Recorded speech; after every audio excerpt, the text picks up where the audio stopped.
Salut à toutes, salut à tous et bienvenue dans cette nouvelle vidéo sur la chaîne, c'est mon avis. J'ai passé quelques jours en compagnie du smartphone de chez Cubo, je ne sais toujours pas comment on dit, qui s'appelle donc le King Kong Power 5.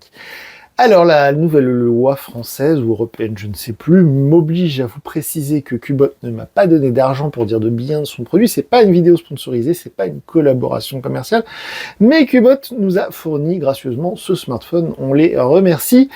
Donc le King Kong Power 5, ça coûte à peu près 300 €, entre 250 et 300 €. J'ai pas encore le tarif officiel parce que ce smartphone, je l'ai reçu avant sa sortie. Une chose est sûre, c'est que c'est un smartphone de type renforcé. Vous savez, c'est les téléphones qui sont conçus pour tomber par terre, aller dans l'eau, etc. Sur les chantiers, c'est l'idéal. Ou pour les randonneurs.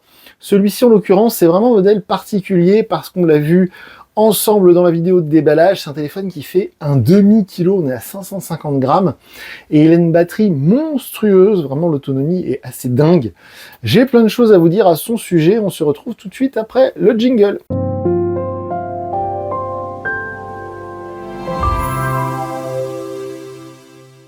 Alors ce King Kong Power 5, attention ne pas le confondre avec d'autres modèles qui portaient le même nom, qui sont sortis les années précédentes. Celui-ci c'est donc la toute dernière version, donc le King Kong Power, on va dire 2025, en gros c'est un peu ça. Hein. Et donc il est sous Android 15, je le précise parce que c'est vraiment, voilà, assez rare, hein. On a testé sur l'année dernière par exemple une vingtaine de téléphones renforcés et tous tournaient sous Android 14. On a maintenant un modèle sous Android 15, ça c'est plutôt cool.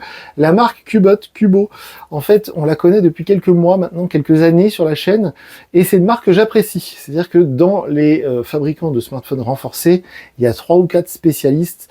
Il y a Doogee, je sais pas comment on dit, il y a Hotwave, il y a Cubo, et voilà, il y en a un ou deux autres, il y a 8849, ce genre de choses, ou alors la marque AGM, voilà. Mais c'est vrai que Cubot, ils font pas que du téléphone renforcé, ils font aussi des téléphones gaming. On avait testé le Max 5 l'année dernière, que j'avais beaucoup apprécié. Alors, ce smartphone, je le disais, c'est assez particulier, c'est vraiment pour un usage spécial. Je vois de plus en plus dans la rue des gens utiliser des téléphones renforcés. C'est des produits qui se démocratisent, qui se vendent de plus en plus. Pourquoi? Parce que ça coûte pas très cher, c'est quasiment incassable, et souvent l'autonomie est très bonne. Ce téléphone, pour vous donner un ordre de grandeur, vraiment pour se fixer une référence, on a testé, il y a un de ses concurrents sur la chaîne que vous avez vu passer sur la chaîne il y a quelques semaines maintenant, c'était le Fossibot F112 Pro, qui coûte le même prix. On est quasiment voilà, en dessous des 300, mais pas loin des 300 quand même. Et en fait, le Fossibot, il avait une batterie, on va dire, standard, normale, à 5000, 6000 mAh. Il faisait la 5G. Bon. Celui-ci fait que 4G, entre guillemets, mais par contre, il a une batterie énorme de 13 800 mAh. Alors, on a déjà vu des téléphones sur la chaîne avec des batteries genre 10 000 mAh. 13 000, honnêtement, j'ai pas le souvenir. Ce qui est délirant, c'est que là, ça fait déjà 3 jours que je l'utilise et je n'ai perdu que 16% de batterie. Donc franchement, c'est bluffant. Je suis à 82% alors que ça fait 3 jours que je teste. J'ai fait des benchmarks, j'ai mis un film dessus sur YouTube. Pendant 1 heure, le truc, il a tourné. J'ai fait évidemment des tests de Wi-Fi, tout ça.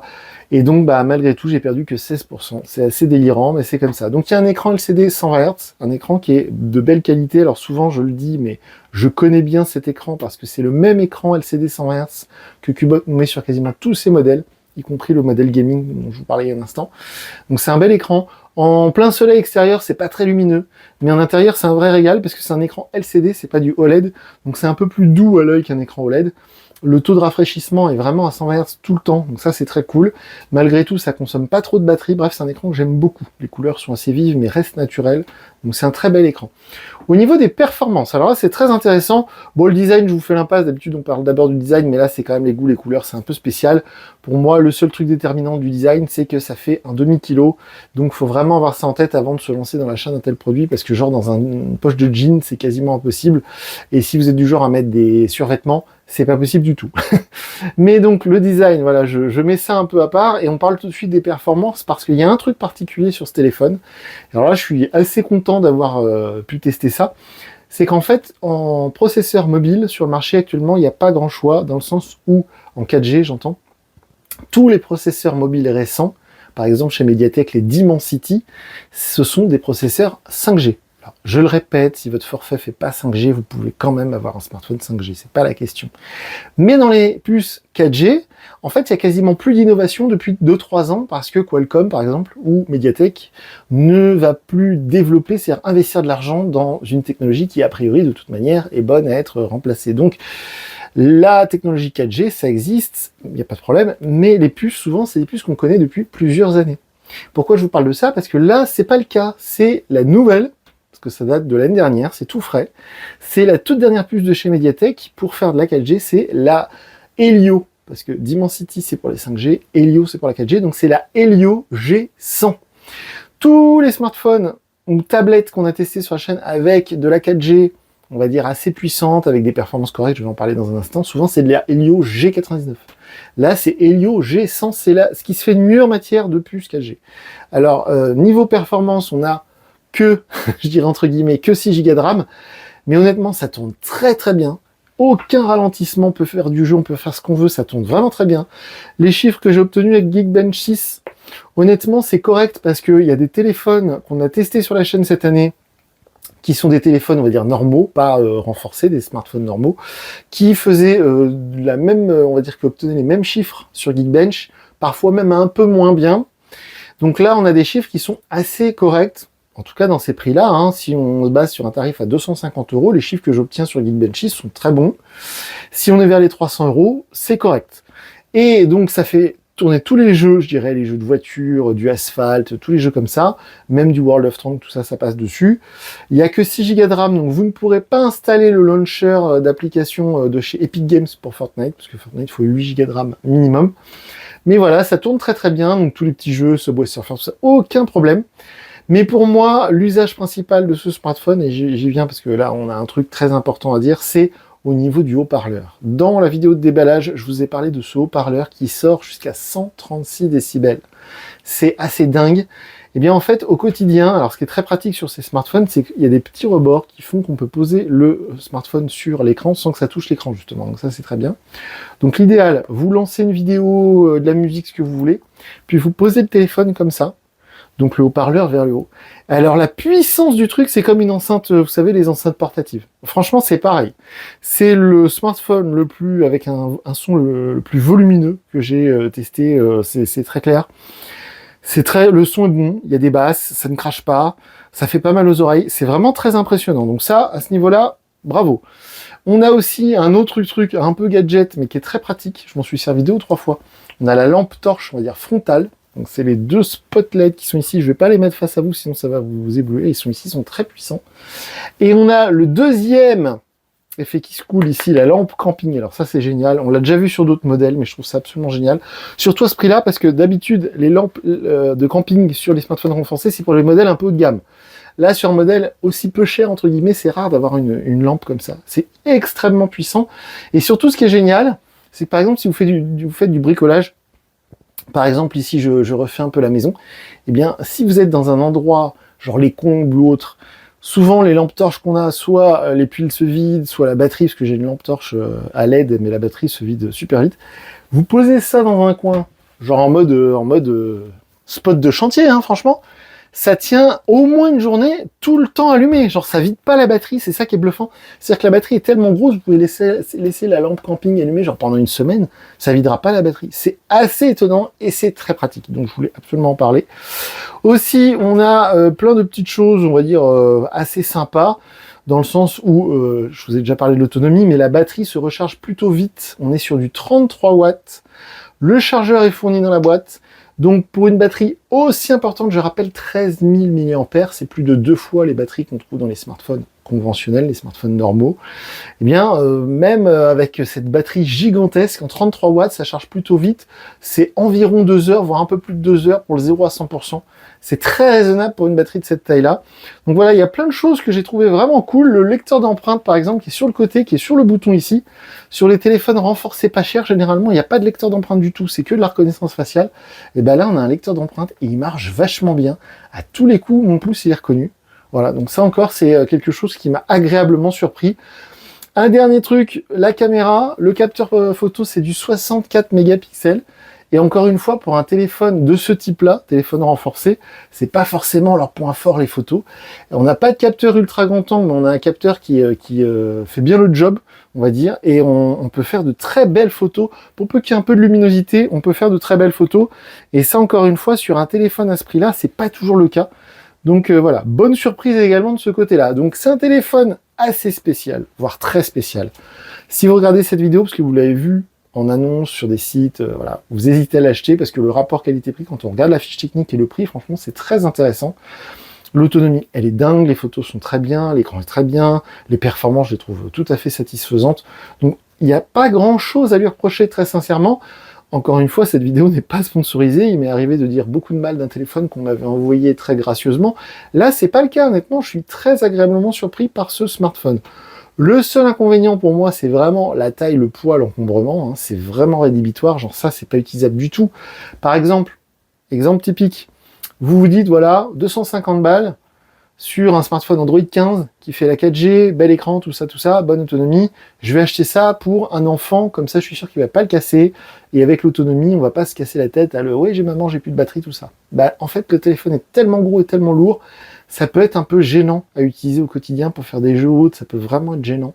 Donc c'est vraiment le seul truc rédhibitoire que je trouve sur ce smartphone, c'est que c'est très pratique. Effectivement, l'autonomie comme ça, hyper développée, franchement, c'est une semaine sur la batterie. Hein. Franchement, c'est ça. Hein. Mais voilà, faut vraiment pouvoir en fait l'emporter à la main, ou alors avoir un sac à dos ou quelque chose. On a vu dans la boîte ensemble en le déballant qu'ici il y a un système pour mettre une espèce de dragon ou de système pour l'accrocher là avec un mousqueton et tout. Parce que sinon, vous pouvez quasiment pas le mettre dans une poche, quoi. Même pas du tout. Alors vraiment, faut avoir un pantalon bien avec des bretelles, quoi. Bien harnaché. Donc c'est pour moi son seul vrai défaut. Le fait qu'il n'y ait pas de 5G, c'est pas vraiment un défaut, c'est plutôt un choix qui a été fait, dans le sens où, à ce prix-là, ils auraient pu mettre, allez, 50 € de plus, on aurait pu avoir la 5G. Mais je sais par expérience que énormément d'acheteurs de ce genre de produits n'ont pas de forfait 5G, donc je trouve ça plutôt cohérent pour une fois d'avoir mis de la 4G là-dessus. Encore une fois, c'est le processeur le plus récent qui fait la 4G, donc le Helio G100 de chez Mediatek. Donc là, bravo. Donc voilà, j'ai vraiment pas grand-chose à lui reprocher à ce smartphone. Encore une fois, c'est un type de produit bien particulier, mais de tous ceux qu'on a vus sur la chaîne, que ce soit l'année dernière ou en ce début d'année, c'est l'un de ceux qui m'a le plus convaincu. Voilà, niveau software, je vous en ai même pas trop parlé, parce qu'en fait, sur tous les Qbots, c'est fait pareil. C'est-à-dire que c'est Android vraiment tel que Google l'a conçu, il n'y a aucun rajout. C'est vraiment brut de décoffrage, donc c'est très bien, parce qu'il n'y a pas de publicité, il n'y a pas d'applications sponsorisées préinstallées, il n'y a que les applications Google qui sont préinstallées. Vous avez celui-ci, je crois qu'il a 256 Go de stockage, mais en fait, dans le tiroir SIM, vous pouvez rajouter également une carte micro SD. Donc c'est vraiment, voilà, c'est quasiment sans fin. C'est comme l'autonomie, c'est vraiment, les possibilités sont assez impressionnantes. Donc très bon téléphone, je le conseille vivement. Hein. Si vous avez vu ce smartphone passer sur un site, vous vous y intéressez, puis vous vouliez regarder ce que ça donne avant de vous lancer, honnêtement, vous ne pourrez pas être déçu, sauf encore une fois, je mets des gros warnings sur le fait que le téléphone est très encombrant et très lourd. Voilà, ça au moins je vous aurais prévenu, vous ne pourrez pas l'acheter et dire « Ah oui, c'est vrai que c'était lourd quand même ». Donc voilà, je le conseille, évidemment, c'est une marque que j'aime, Qbot, merci, nous envoie régulièrement des téléphones. Celui-ci, voilà, c'est le dernier en date, mais voilà, encore une fois, sur la chaîne, cette année, ou l'année dernière en l'occurrence, on a testé pas mal de téléphones qui nous avaient été envoyés gracieusement et que j'avais moyennement apprécié. Celui-ci, je l'apprécie beaucoup. Si je devais lui donner une note sur 10, allez, on est à 8 sur 10. Ce serait 9 sur 10 si dans ce prix, dans ce tarif-là, on avait la 5G, mais honnêtement, déjà, niveau tarif, ils sont très bien placés. Et on aurait 10 sur 10 s'il était un petit peu plus fin et léger. Alors, je sais qu'on peut pas avoir, parce que je sais très bien, hein, on peut pas avoir le beurre, l'argent du beurre, donc 13 000 mAh de batterie, est-ce que c'est pas un peu trop quand même? Voilà. C'est-à-dire que même moi, si demain je me reconvertis en électricien, en plaquiste ou autre, je veux dire déjà 8000 mAh de batterie, pour moi, ce serait largement suffisant et le téléphone serait un petit peu plus transportable. Voilà. Par contre, pour quelqu'un qui fait de la randonnée, moi, je sais que ce genre de produit est souvent acheté par des personnes qui vont en avoir un usage extrême, dans le sens quelqu'un qui fait le Tour de France à vélo, par exemple, ou quelqu'un qui se lance le projet de faire Paris-Pékin à vélo, ou en 4L, ou je ne sais quoi. Ah, là, c'est génial, parce que le téléphone, vous le rechargez une fois dans la nuit quand vous dormez à l'hôtel je ne sais où, après, pendant, allez, au moins 3-4 jours, mais comme je le disais tout à l'heure, presque une semaine, vous n'avez pas besoin de le recharger. Et même si vous en servez beaucoup, vous faites de la navigation GPS, vous faites tout ce que vous voulez, la batterie se vide très peu. Attention, dernière chose avant de vous quitter, ce genre de produit que j'ai déjà testé sur la chaîne, bien évidemment, sur les supports GPS de voiture, c'est pas possible. C'est trop lourd. Donc attention, hein. Ça c'est la fausse bonne idée si vous voyez ce genre de produit. Les téléphones renforcés, il en existe des plus légers, Dieu merci, mais genre le maximum pour moi, pour un support de voiture, c'est 300 grammes. Si vous êtes au-delà de 300 grammes, généralement, que ce soit un support de voiture sur une ventouse, que ce soit un truc sur la grille de votre aérateur, là, vous pétez votre grille d'aérateur. C'est très clair. Là, c'est vraiment lourd, donc c'est un téléphone vraiment spécial. Si vous avez des commentaires, si vous connaissez cette marque, si vous connaissez cette gamme, parce que King Kong, c'est la gamme renforcée, mais King Kong Power, c'est la gamme ultra autonomie. Hein. Faut bien comprendre que donc chez Cubot, vous avez la gamme King Kong, donc c'est les téléphones incassables, et dans cette gamme, vous avez une autre gamme de produits qui s'appelle Power, donc celui-ci c'est le dernier en date, qui offre plus d'autonomie que les King Kong classiques. Voilà. Donc si vous avez déjà eu ce genre de produit, n'hésitez pas à nous faire, comme on dit maintenant, un retour dans les commentaires. On est présent bien sûr sur les réseaux sociaux. Je remercie Cubot de nous fournir ce genre de téléphone pour les tester, parce que c'est toujours marrant. Moi j'adore ce genre de truc. Vous savez, des fois on en a avec la vision de nuit, par exemple, pour filmer la nuit, ou une vision thermique, ce genre de truc. Bon là c'était pas le cas, mais il y a quand même pas mal de trucs pour s'amuser. Hein. Donc franchement, bon, j'allais dire bon petit téléphone, petit je suis pas sûr, mais bon téléphone. Donc voilà, on est présent sur les réseaux sociaux, et moi je vous dis à très bientôt pour une nouvelle vidéo sur la chaîne. Salut!